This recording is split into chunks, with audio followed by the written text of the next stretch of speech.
Bienvenidos a la Escuela de Capacitación Bíblica de la Iglesia Cristiana Renacer. Estamos estudiando la Palabra de Dios. Esta materia se llama Los libros del libro. Por eso, cada uno de los libros que constituye la Biblia nos deja palabra del Señor y hay que sumar todo lo que el Señor nos ha dicho porque Dios tiene un plan eterno, un plan que se va a cumplir al pie de la letra de todo lo que dijo Dios.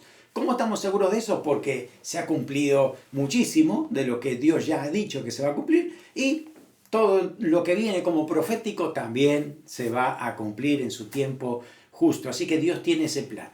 Desde Génesis hasta Apocalipsis encontramos esa revelación de Dios y tan necesaria para encontrar salvación, para saber quién es Jesucristo, qué obra hace por nosotros y cuál es nuestro destino eterno.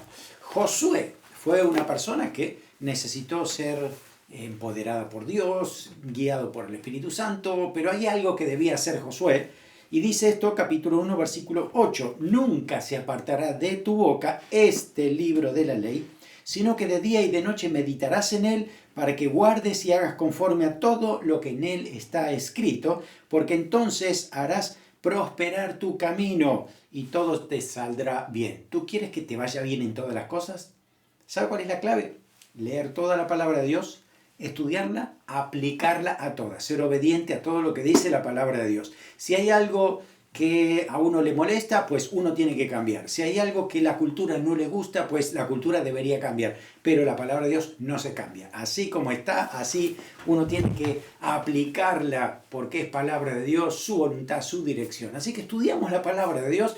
También es cierto que hay que estudiarla con conciencia, también con hermenéutica, hay que saber interpretar correctamente cada uno de los libros de la Biblia, cada uno de los versículos, así que es importante esto, por eso estamos trazando esta materia para que podamos tener a la hora de leer la palabra de Dios seguridad que estamos leyendo lo que el Señor dice, la estamos aplicando correctamente.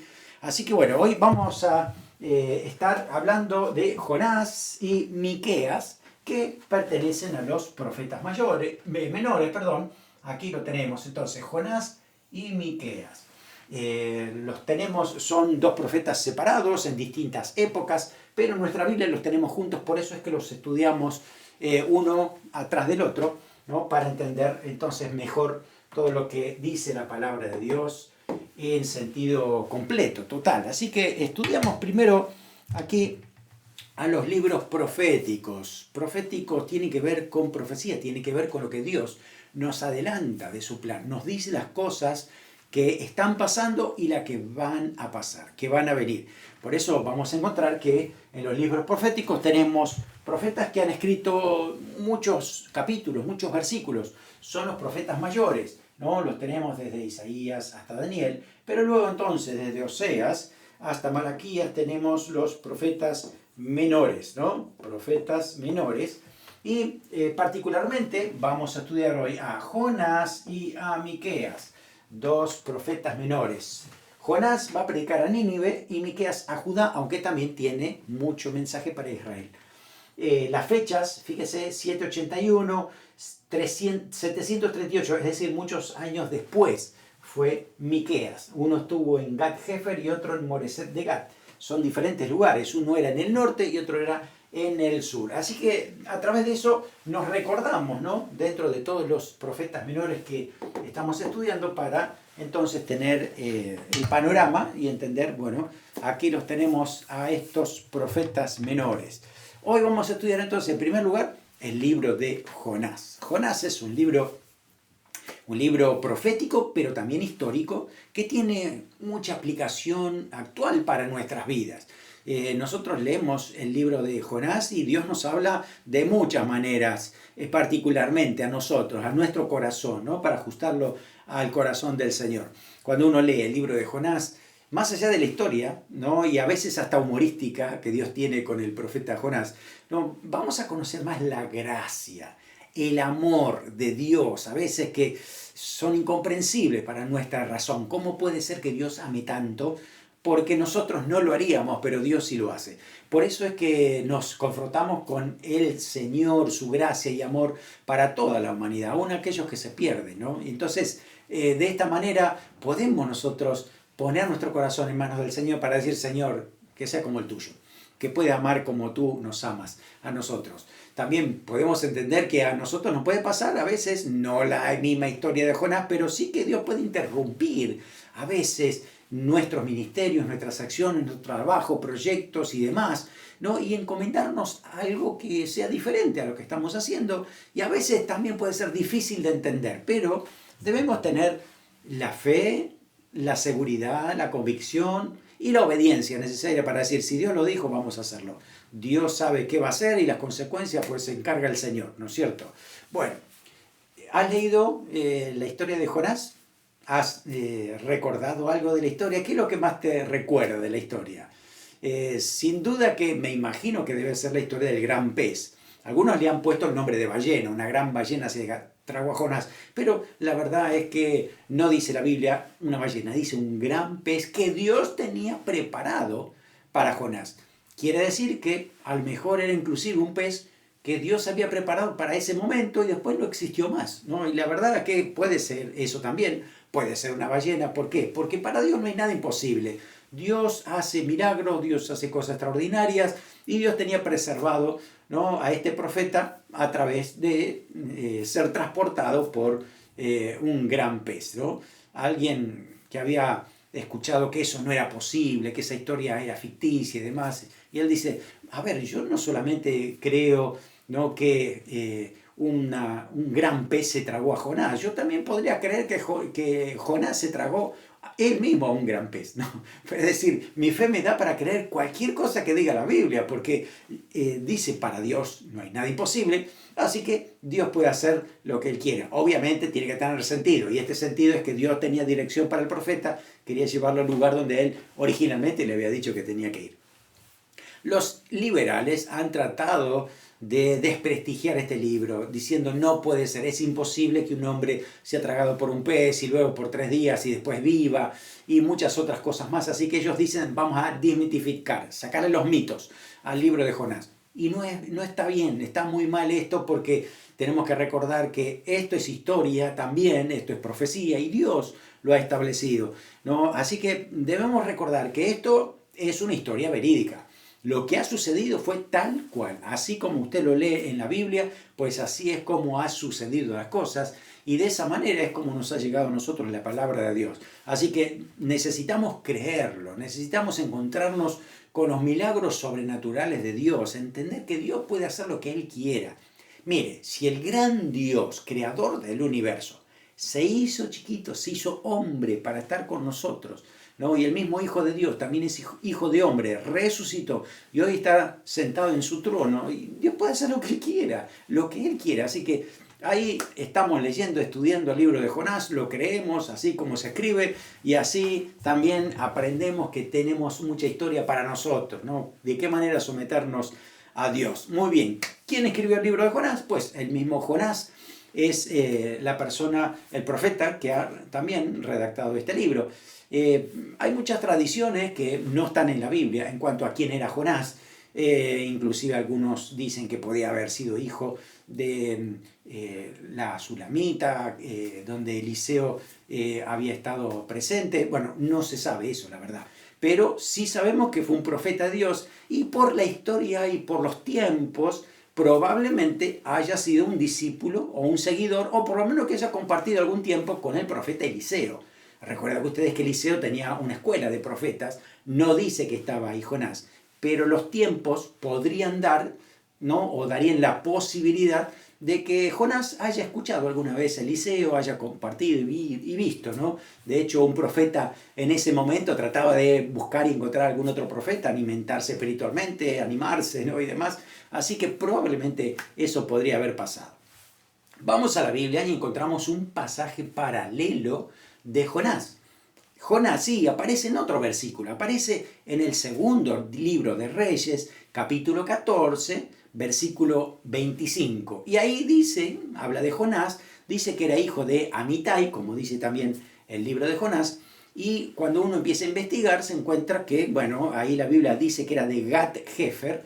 Cuando vamos nosotros a un mapa, por ejemplo, encontramos ahí que Gat-Hefer está aquí al norte de Israel y como a unos 5 kilómetros de lo que era, aquí estaría Nazaret, por aquí estaría Capernaum, ¿no? Así que en la zona norte, y fíjese que estamos hablando de Israel, Judá está aquí abajo y esto es el norte, así que de Israel era el profeta Jonás, bien al norte. Preste atención porque los escribas y fariseos, ¿no?, cuando estaban en el tiempo de Jesús y no querían reconocer a Jesús como un profeta, uno de ellos le dijo a otro, ¿no? ¿Tú acaso has visto que se haya levantado algún profeta de Galilea? Estudia la palabra, dice. Y este personaje que dijo eso se ha equivocado, porque Dios había levantado un profeta de Galilea, de la zona norte, y justamente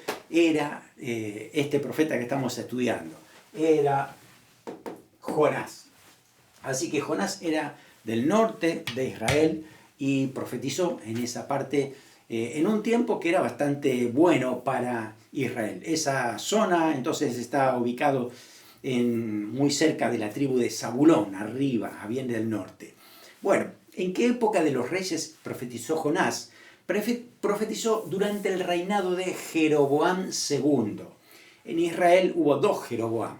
Al principio de la división del reino, aparece un Jeroboam, que es el iniciador de las 10 tribus separadas de Judá y de Benjamín, y después, muchos años más tarde, aparece otro Jeroboam que lo llamamos Jeroboam II, para no confundirlo, y este era justamente el rey que estaba en el norte de Israel, mientras estaba profetizando entonces aquí Jonás. Así que fíjese, aquí está Jeroboam II, que no tiene nada que ver con el primero, muchos años habían pasado. Así que Jonás está aquí, ¿no? Jonás predicando en la época de Jeroboam. Aquí lo tenemos a Eliseo, así que probablemente Jonás se hubiera encontrado aquí cuando era niño, escuchándolo a Eliseo, ¿no? y viendo los milagros que se hacía. Así que bueno, Jonás también lo tenemos ahí contemporáneo de Oseas, de Amós también, que eran los tiempos donde Jonás estaba predicando la palabra de Dios, aquí, en Israel. Así que en esa época nos encontramos cuando Jonás predica su mensaje, año 786 hasta el 746 antes de Cristo, mucho tiempo antes de Cristo. ¿Sabe lo que significa el nombre Jonás? Significa paloma. Pero cuando uno ve más o menos el carácter y cómo era Jonás, vemos que era muy enérgico, era colérico, se enojaba por cualquier cosa, era de mentalidad estrecha, muy cerrado, todo lo contrario a una paloma. Así que tal vez uno no asocia su nombre con esto, pero bueno, es todo lo contrario. Así que quizás eso nos ayuda a recordar. Jonás significa paloma y su carácter más bien dejaba mucho que desear de lo que era o conocemos una paloma, ¿no? Bueno, el libro de Jonás es el relato de la misericordia de Dios. Empecemos de ahí, de la misericordia de Dios, porque Dios tendría que haber destruido a Nínive desde hace mucho tiempo, pero le da oportunidad, le da tiempo para arrepentirse, ¿no? Y sin embargo usa un profeta que no quería saber nada de ir para este lugar, y a través del relato de la historia de este hombre, pues hay muchas cosas, muchas verdades espirituales que uno puede extraer. Fíjese que en cierta manera es diferente este libro profético a los otros, porque más que contar la profecía, lo que se cuenta es la historia del profeta. De hecho, el mensaje contra Nínive, la profecía que tiene este libro, es solamente un versículo. Está en el versículo 3, 4, capítulo 3, versículo 4, donde dice: arrepentido porque Dios va a destruir esta ciudad en 40 días. Y ese es todo el mensaje profético que hay. Pero la historia del profeta es que trae mucha luz, ¿no?, para lo que Dios quiere hacer, decir, y que también para nosotros, ¿no?, podemos entender esto. Esta historia es importante, fíjense, para los judíos conocían bien su historia. Hasta Jesús toma el libro de Jonás para hablarle a los que tenía a su alrededor. Dice: como Jonás estuvo en el vientre del pez 3 días, así también estará el Hijo del Hombre, ¿no?, hablando de estar en el sepulcro durante tres días, ¿no?, y que va a resucitar al tercer día. Así que es un ejemplo, ¿no?, que toma el Señor, haciendo que ese libro sea verídico, sea canónico y además lo que haya pasado totalmente literal, ¿no?, porque de esa manera también estaba pasando con lo que el Señor iba a decir. Así que recordamos, va hacia Nínive a predicar ese mensaje, y si podemos tomar un versículo clave del libro de Jonás, es el capítulo 4, el versículo 2. Fíjese qué linda frase. Dice: porque yo sabía que tú eres Dios clemente y piadoso, tardo en enojarte y de grande misericordia, y que te arrepientes del mal. Todos decimos amén, qué lindo. ¿Es una adoración a Jonás? No, es un enojo de Jonás. Él está diciendo: yo sabía que tú eres Dios piadoso y misericordia, ahora lo estás perdonando estos sinvergüenzas. Eso es lo que no quería Jonás, ¿no es cierto? Él no quería que Dios perdonara a una nación tan mala como Nínive, ¿no? Por eso es que él no quería ir hacia allí. Así que, bueno, ¿por qué tenemos este libro? Porque Dios nos quiere mostrar que Dios ama a todos, ¿no? Y que no es solamente justicia, también es amor y misericordia. Muchos pueblos, muchas naciones vecinas contra Israel lo atacaron permanentemente, y Dios traía justicia sobre esas naciones. Pero no era solamente justicia. De hecho, muchos de los israelitas se gozaban cuando veían la justicia de Dios sobre otras naciones. Pero aquí este libro nos está mostrando que además de justicia, Dios también hace misericordia, no con su pueblo solamente, sino también con las naciones vecinas paganas, ¿no? Aquellos que son unos sinvergüenzas y que se merecían la destrucción. Y Dios muestra misericordia sobre esa gente, cosa que había que abrirle la mente a los que en ese momento, ¿no?, 700 años antes de Cristo, estaban escuchando lo que Dios quería hacer. Hoy por hoy entendemos que a través del sacrificio de Cristo, la misericordia del Señor, le predicamos a todo el mundo y todo el mundo tiene que ser salvo. Ese es nuestro propósito. Pero en ese tiempo solamente creían los judíos que ellos solo iban a ser salvos. Los demás se podían morir tranquilos, ¿no? Pero la realidad es que Dios ahora lo está llevando hacia Nínive, una ciudad totalmente perdida, sin vergüenza y sanguinaria, para que le vaya a predicar arrepentimiento. Cosa que eso no lo entendía Jonás. Y digo: no, yo ahí no quiero ir, que Dios lo destruye y ya está. No vaya a hacer cosas que yo voy y predico y se arrepiente y Dios lo perdona. Y justamente eso fue lo que pasó. Por eso es muy graciosa la historia de Jonás, en el sentido de cómo Dios lo toca, lo mueve las circunstancias, mueve la naturaleza, y al final él va a tener que hacer la voluntad del Señor. Y es así: el que está sometido a Dios tiene que hacer la voluntad del Señor. Pero aquí vemos entonces que el mensaje de salvación es para todos los pueblos. De hecho, bueno, también Israel debía haber entendido esto, ¿no? Alguien llamó al libro de Jonás el más sobresaliente libro misionero del Antiguo Testamento. Y tiene toda la verdad, ¿no? Porque había una misión que cumplir transcultural, y irse a otra cultura para predicar el Evangelio, para que se arrepintieran. Si nosotros recordamos la historia desde Génesis hasta aquí, Dios había dicho que la descendencia de Abraham iba a bendecir a las demás naciones del mundo. Israel se olvidó de eso. Ellos tomaron la bendición para sí mismos, pero se olvidaron de ser luz a las naciones, de dejar el mensaje a otros y compartir lo que Dios le estaba hablando a ellos, ¿no? Así que fue un pueblo al final muy exclusivista, nacionalista, rehusó compartir esa misión. Y bueno, Jonás era parte del grupo, ¿no?, que tenía esos sentimientos totalmente egoístas para sí mismo, salvación para nosotros y que los demás vayan al infierno directamente, ¿no? Así que aquí es este profeta es enviado a predicarle a los gentiles, predicarle a una nación que no era judía, que no tenía nada que ver con Dios, y ahí tenía que llegar con el mensaje del Evangelio. Usted puede ponerse en lugar de Jonás, en sus zapatos. Era muy chocante, era muy extraño, era rarísimo, nadie hacía eso, ¿no?, porque todos se creían exclusivistas. Así que tuvo que ir, le pasaron varias cosas, ¿no? Cuando usted lee ahí el libro, se va a dar cuenta que realmente Jonás no quería ir. Toma un destino contrario, pero al final las cosas de Dios hacen que él terminara en Nínive. Así que se ve la misericordia de Dios más allá de su pueblo Israel, incluyendo también a los gentiles. Cuando usted lea el libro de Jonás, va a encontrar por lo menos 4 verdades importantes a descubrir en la historia. Uno es la soberanía de Dios. Dios es el dueño de todas las cosas, Dios es el creador. Él lo que dice hay que cumplirlo. Si hay desobediencia, pues afrontará las consecuencias, pero Dios es soberano. Así que Él manda todas las cosas. Manda un gran pez, manda la tormenta, manda que crezca una calabacera, manda un gusano que se la coma, manda que haya demasiado calor. Es decir, todo eso Dios lo hace. Así lo dice el libro. Es soberanía de Dios, ¿no? También va a encontrar el mensaje de Dios que es para el mundo entero. Ese mensaje de salvación, de predicar arrepentimiento, no es para un grupito, es para todos. Y es una verdad que tenemos que aprender. También acerca del arrepentimiento. Cuando una persona realmente se arrepiente de sus pecados, ¿no? Los confiesa delante del Señor y los abandona, pues hay un cambio de vida. Y eso va más allá de una nación, de una cultura, de una iglesia. Pasa con la gente que realmente se arrepiente de sus pecados y pone a Jesús en el centro de su vida. Cambia su vida para siempre. Es así como el Señor los toca, ¿no? Y los cambia, los transforma. También vemos la compasión de Dios. Dios es el creador, Dios creó al ser humano y Él no quiere que se pierda. Siempre el Señor ha dicho eso, no quiere que se pierda, sino que procedan al arrepentimiento. Siempre es ese llamado de Dios para todo ser humano, también está incluido aquí Nínive, para que pudiera arrepentirse y buscar a Dios.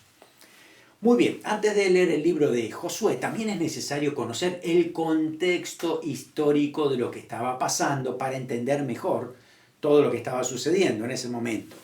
Se habla mucho de Nínive, y Nínive era la capital del imperio asirio. Los asirios eran tradicionales enemigos de Israel, ¿no? Fueron una potencia dominante desde los años 885 hasta el 665 a.C., así que un poco más de 200 años, ¿no? Teniendo el control de toda esa región del norte, ¿no? Y bueno, algo pasó en el tiempo de Jonás. Se empezó a debilitar un poco Asiria, y lo que hizo entonces que el rey que había del norte, Jeroboam II, lo que hizo fue reclamar las áreas del norte, desde Hamat hasta el Mar Muerto, porque Jonás había profetizado que iba a suceder así, ¿no? Lo dijo así en el segundo libro de Reyes, ¿no? Segunda de Reyes 14:25 dice: desde la entrada de Hamat hasta el mar de Araba. Profetizó Jonás que eso es lo que iba a pasar, ¿no? Dice eso, léalo usted, Segunda de Reyes 14:25.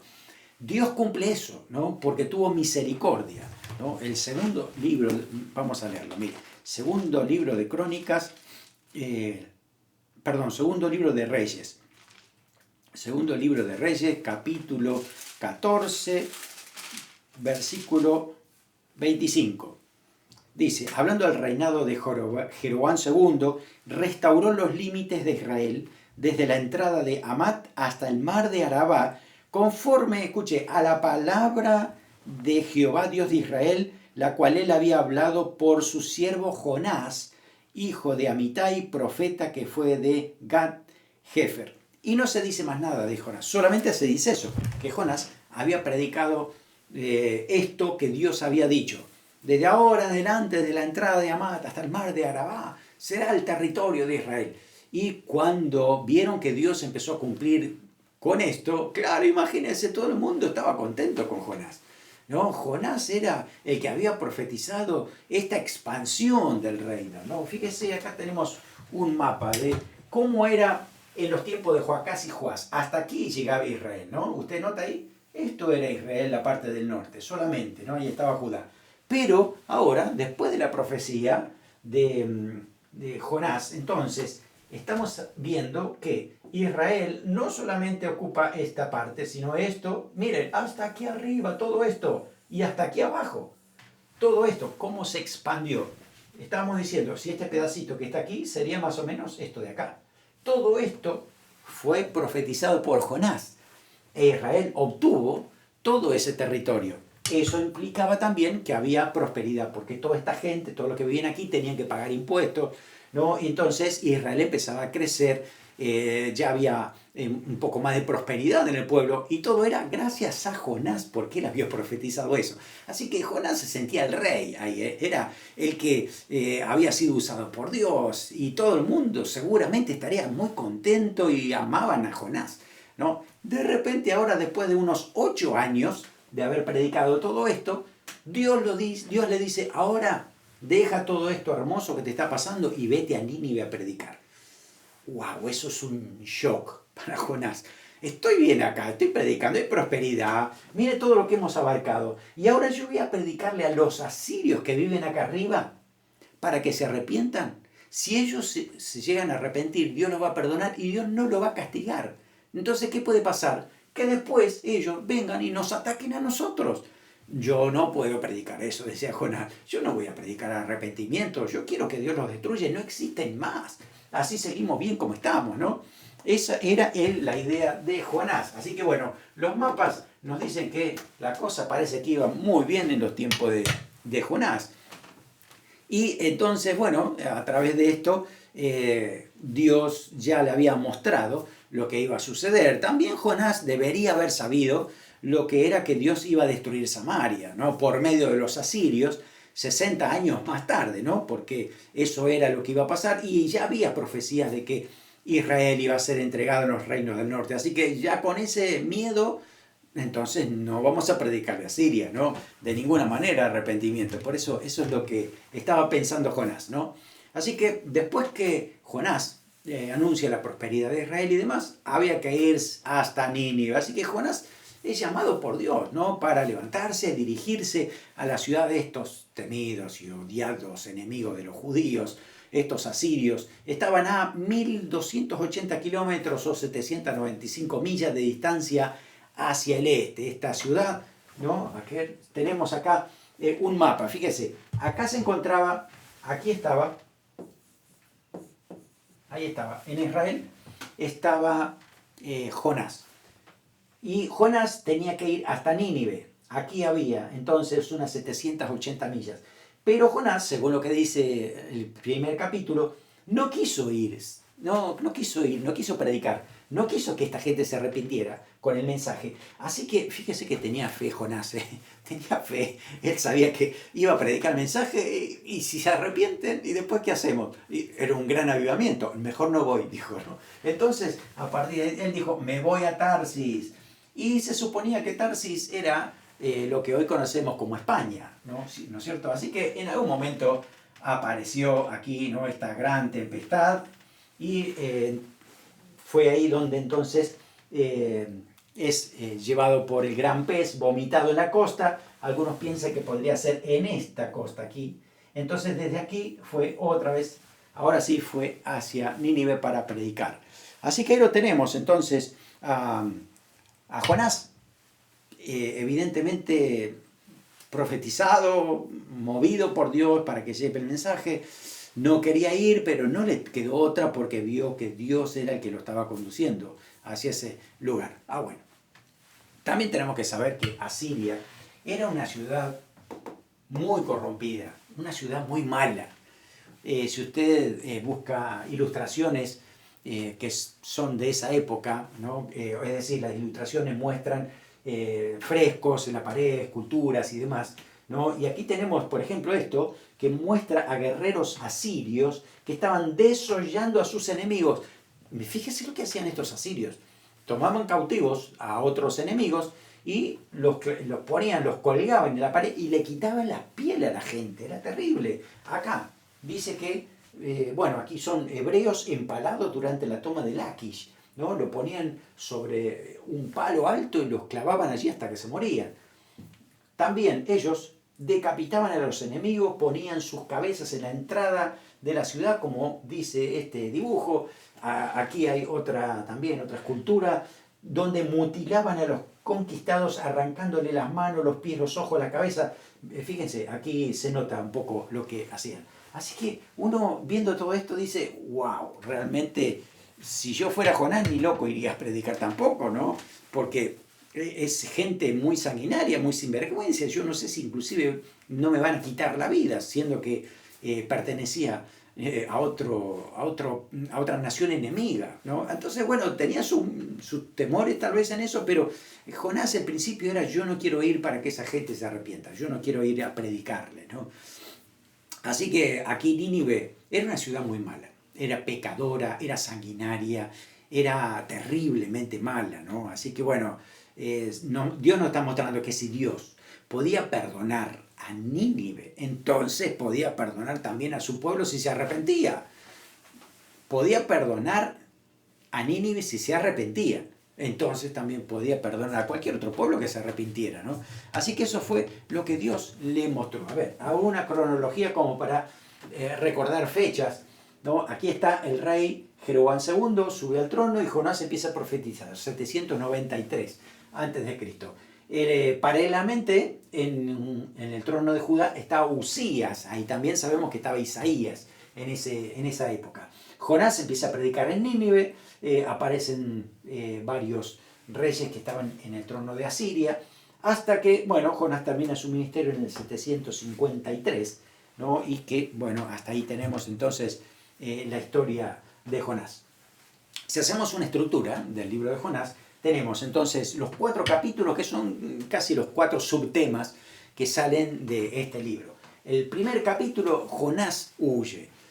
Usted nota ahí entonces que con ese nacionalismo cerrado que tenía, trata de irse bien alejado de Nínive para no responderle a Dios. Sin embargo, bueno, lea usted ese capítulo, no se pierda todos los detalles y verá que al fin va a llegar otra vez, va a ser, bueno, el capítulo 1 habla de que un gran pez lo toma, ¿no? Y por 3 días, porque Jonás empieza a orar en el capítulo 2, por 3 días Jonás no ora. El hombre está enojado, el hombre no quiere saber nada hasta que después de 3 días en el vientre del pez, dice que ahí se da cuenta, reacciona, entonces capítulo 2 empieza a orar, ¿no? Y pedirle a Dios, ¿no? También esto. Así que bueno, ahí hay como un cierto arrepentimiento de Jonás, ¿no? Por todo lo que había pasado, y después que termina a orar, dice que entonces el gran pez vomita a Jonás. Capítulo 3, Jonás entonces se levanta y empieza a caminar hasta Nínive y empieza a predicar, y la gente empieza a ser tocada, ¿no?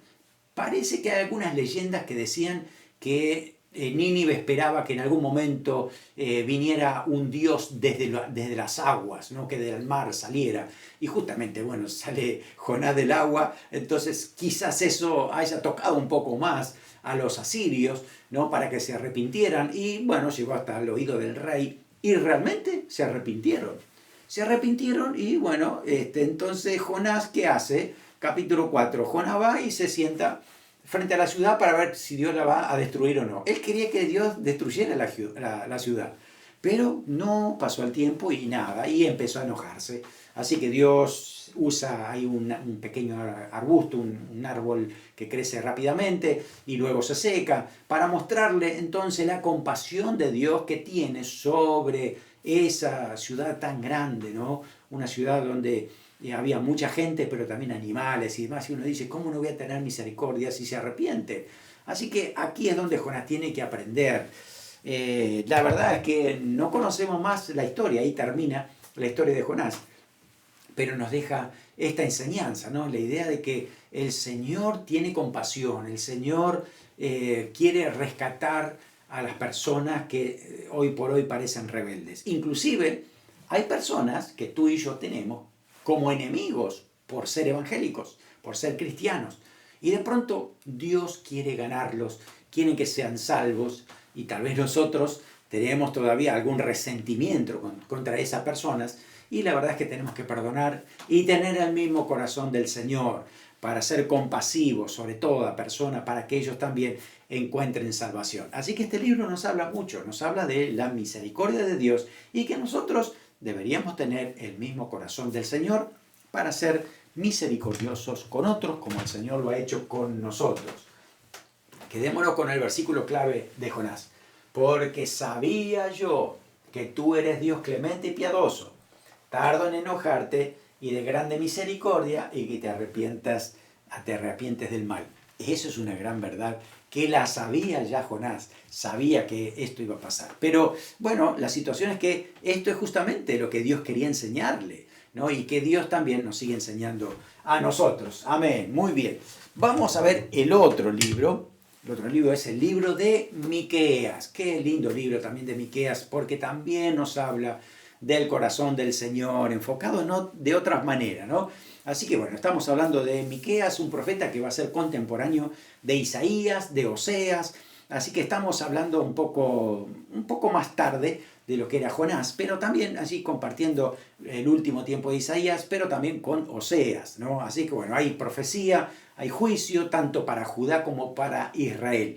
Estamos hablando de una época donde estaba entonces paralelo también Miqueas. Aquí lo tenemos a Miqueas, ¿no? Aquí lo tenemos durante el reinado de Jotam, Acaz, ¿no es cierto?, en este tiempo. Y ahí está, fíjense, ahí está Isaías, acá está Oseas, quizás algo de Amós todavía, pero allí están contemporáneos en esta época, ¿no?, predicando juicio de lo que iba a venir si no había arrepentimiento. Así que es advertir, ¿no? Siempre Dios manda profetas para advertir lo que iba a venir y darle esperanza, porque el arrepentimiento cambia las cosas, ¿sí? Es tremendo. Así que también el Señor dice que en ese pueblo tenía un remanente. Remanente significa un pequeño grupo que es fiel a Dios, se mantiene fiel al Señor y que realmente está concentrado ahí el verdadero pueblo, ¿no? Aquellos que realmente aman a Dios de veras,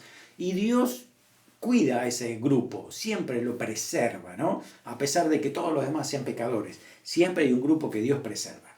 También está predicha la caída de Samaria, la capital de Israel. Eso también está allí en el capítulo 1, versículos 6 y 7. Si nos quedamos con un versículo clave, seguramente usted lo habrá escuchado más de una vez, y es Miqueas, capítulo 6, versículo 8, que dice: "Oh hombre, Él te ha declarado lo que es bueno, ¿y qué pide Jehová de ti? Solamente hacer justicia, amar misericordia y humillarte ante tu Dios". Qué tremendo lo que está transmitiendo aquí Miqueas, ¿no? El corazón del Señor diciéndole a nosotros que deberíamos ser como Él, ¿no? En misericordia, en justicia, y humillarnos para que Dios pueda obrar en nuestras vidas. También este libro es muy conocido, relatado, ¿no?, y citado en tiempo de Navidad, porque allí se menciona, ¿no?, en el capítulo 6, se menciona que el Mesías iba a nacer en Belén, y eso lo dice Miqueas. ¿Se acuerda usted cuando los magos fueron hasta Jerusalén a adorar al rey de Israel que había nacido, y Herodes se puso loco con esto, y entonces con su estrategia quería matar al niño que había nacido, y entonces investigó con las personas que estaban a su alrededor, los religiosos, dónde es que iba a nacer el Mesías, y todos los que estaban allí sabían que iba a ser en Belén porque Miqueas lo dijo. Así que estaban todos bien seguros de eso. Miqueas dijo que iban a ser en Belén. Así que es un pasaje, es un libro que confirma que es palabra de Dios, es un libro que tiene revelación de Dios, que tiene plan de Dios, y que nos muestra también a Dios en esencia. Miqueas, su nombre es muy bonito, su nombre significa ¿quién es como Jehová? Es una manera de decir, no hay nadie como el Señor. Bueno, aquí está un ejemplo viviente, yo creo en Dios y le damos la grandeza, la gloria de la grandeza a Dios por lo que Él hace. Así que Miqueas fue un profeta en la parte sur, en la parte de Judá, en torno a Jerusalén, aunque también él profetizaba para el norte por las cosas que iban a venir también en Israel y en Samaria. Ya dijimos entonces, profetizó durante los reinados de Jotam, Acaz, Ezequías, ¿no? Y su mensaje central, bueno, juicio presente, bendición futura. Si hacemos una estructura del libro, ¿no?, podemos dividir entonces el primer punto, capítulos 1 al 3, ese juicio que iba a venir sobre estas naciones. También recuerde que siempre Dios promete bendición. Hay destrucción, hay disciplina, pero después también hay restauración, y Dios entonces trae bendición. Y también exhortación al arrepentimiento. Ese es el llamado que deja este libro, ¿no? Así que en primer lugar, este juicio declarado tiene que ver entonces que Dios estaba diciendo que Asiria, aquellos que habían ido a predicar, ¿no?, Jonás, y que se habían arrepentido, después de muchos años volvieron a hacer los mismos pecados y las mismas fechorías de siempre. Así que los asirios ahora iban a ser el instrumento para disciplinar y castigar a Israel del norte porque se había apartado de Dios. Así que capítulo 1, versículo 9, habla acerca de Asiria como el instrumento de Dios. Luego aparecen lugares del norte de Judá, donde justamente ahí vivía Miqueas, ¿no?, y el área donde había sido criado, que también Dios iba a traer disciplina. Y el capítulo 2 y capítulo 3, entonces cuando usted lo lea, va a encontrar que ahí habla del juicio que iba a venir sobre la casa de Israel por no arrepentirse. Cuando empieza el capítulo 4 y 5, pues hay un cambio, ¿no? Y note ese cambio porque ahí tenemos que Dios empieza a hablar de las cosas buenas que Él iba a traer después. Ahora, después es por mucho tiempo, no era solamente en ese tiempo que después iban a volver de Babilonia para ser restaurados, sino hay una proyección mucho más larga todavía. Capítulo 4, versículo 1, dice, en los postreros tiempos. Así que los postreros tiempos, quiero decirte que todavía no han llegado. Se está hablando de las últimas cosas, ¿no? Cuando el Señor venga a arrebatar a su iglesia, pasen 7 años de tribulación y Cristo con los ejércitos celestiales y la iglesia del Señor desciende en Jerusalén, ¿no? Trastorna, mata a todo el ejército del anticristo en Armagedón y viene a establecer su reino milenial. Ahí es, entonces, capítulo 4 del 9 al 11, entonces se presenta todo esto. Capítulo 5 se habla del rey futuro, el rey del milenio, cómo van a ser las cosas, ¿no? Y capítulo 5, versículo 2, ahí justamente está la predicción donde iba a nacer el Señor, confirmado en Mateo capítulo 2, versículo 5. Así, por eso es un libro profético no solamente del tiempo de Miqueas, sino para los últimos tiempos también, ¿no? Y la tercera parte, entonces, exhortaciones al arrepentimiento, capítulo 6, capítulo 7, habla de esto, ¿no? Está relatado en una forma de conversación, de un coloquio entre Dios y su pueblo, ¿no? Dios habla y como que ellos tienen que responder, ¿no? Y todo esto, bueno, es justamente para llevarlos a un arrepentimiento. Y no te perdas el final de este libro porque es maravilloso el corazón de Dios, porque ahí nos habla de cómo Dios perdona y olvida, cómo Dios perdona a todo aquel que se arrepiente de sus pecados y le da una nueva oportunidad, ¿no? de ser salvo. Fíjese, vamos a leer al final, capítulo 7, versículos 18 y 19. Dice, ¿qué Dios como tú, que perdona la maldad y olvida el pecado del remanente de su heredad, no retuvo para siempre su enojo porque se deleita en misericordia? Él volverá a tener misericordia de nosotros, sepultará nuestras iniquidades y, escuche esto, echará en lo profundo del mar todos nuestros pecados. Qué frase que nos ha dejado hasta el día de hoy, porque así es como Dios perdona a través del sacrificio de Cristo. No se acuerda más de nuestros pecados, nos limpia con su sangre, a tal punto de que el Señor nos ve como si nunca hubiéramos pecado, ¿no? Y acá está hablando en símbolo, como que el Señor agarra todos nuestros pecados y lo arroja a lo profundo del mar, a ese mar que nadie ha llegado, ¿no? Y que nadie ni sabe que hay al fondo del mar. Pues así están enterrados nuestros pecados, porque no salen más. Dios los olvida para siempre y ahora nos ve como sus hijos amados, como si nunca hubiéramos pecado. Es tremendo el amor del Señor, es tremendo ese perdón y restauración que tiene el Señor por nosotros. Así que debemos creer en ese sacrificio perfecto del Señor, porque perdona pecados, se olvida de esos pecados, para que ahora andemos según su palabra, andemos guiados por el Espíritu Santo para hacer la voluntad del Señor. Fíjese, hay 6 profecías que se han cumplido en Miqueas: la caída de Samaria, la invasión de Judá en el 702, la caída de Jerusalén en el 586, la cautividad en Babilonia, el retorno de la cautividad y el nacimiento de Jesús en Belén. Esas 6 cosas ya se cumplieron. Así que todo lo que resta se va a cumplir cuando el Señor venga a reinar aquí en la tierra. Así que atento, estamos esperando que el Señor venga, ¿no? Porque en cualquier momento el Señor cumple su palabra sobre aquellos que le aman y esperan su venida.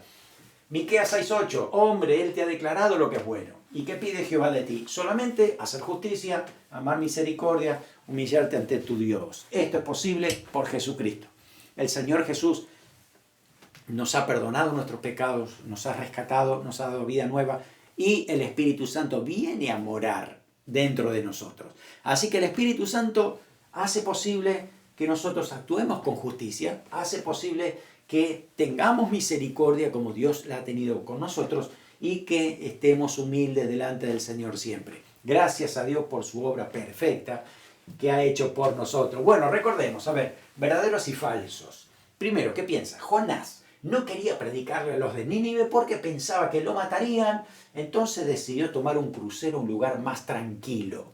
Bueno, aparentemente alguien podría decir esto, pero no es la verdad. No, esto es falso, ¿sí? Porque no quería ir a predicar porque pensaba que se iban a arrepentir y él no quería que se arrepintieran, sino que sean castigados por Dios.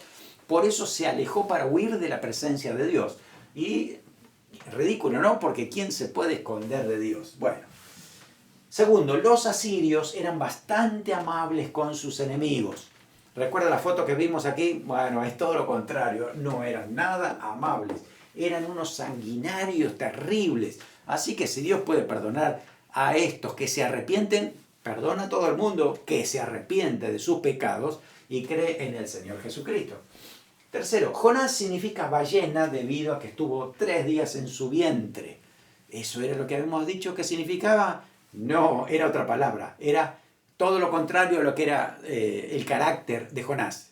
Significaba paloma. Así que esto es falso también.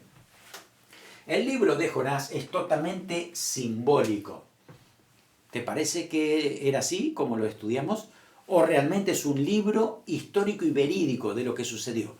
Entonces esto es falso, porque el libro de Jonás es profético, pero histórico y verídico. Todo lo que pasó fue literal. Quinto, Miqueas fue contemporáneo a Isaías y a Oseas. Si recuerdan los tiempos, decimos que es cierto, es verdad, Miqueas así lo fue. Miqueas profetizó que el Mesías nacería en Belén.